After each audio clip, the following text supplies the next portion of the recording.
Bagaimana nak upgrade SIM card? Pertama sekali, kita kena tahu kita ada dua jenis upgrade. Satu upgrade rank, satu lagi upgrade SIM card.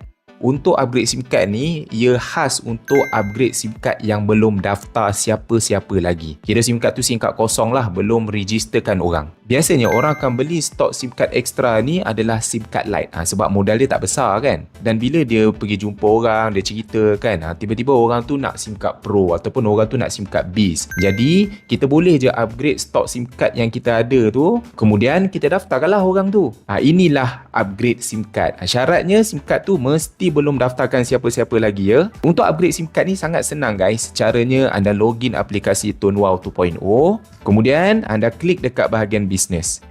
Klik dekat upgrade SIM, scan saja barcode SIM card anda tu.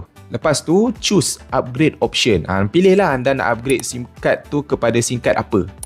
Pilih payment, sama ada melalui internet banking ataupun lain-lain. Lepas tu boleh klik proceed payment. Payment yang anda buat ni hanya bayar beza harga SIM card tu saja. Contoh, anda ada SIM card Lite, nak upgrade kepada Pro, bayar RM30 saja. Sebab SIM card Lite sebelum ni RM99.50. Jadi nak upgrade kepada Pro, tambah RM30 saja. Total RM49.50. Sama je macam harga asal SIM card Pro. SIM card akan terus upgrade on the spot. Jadi bolehlah anda daftarkan orang.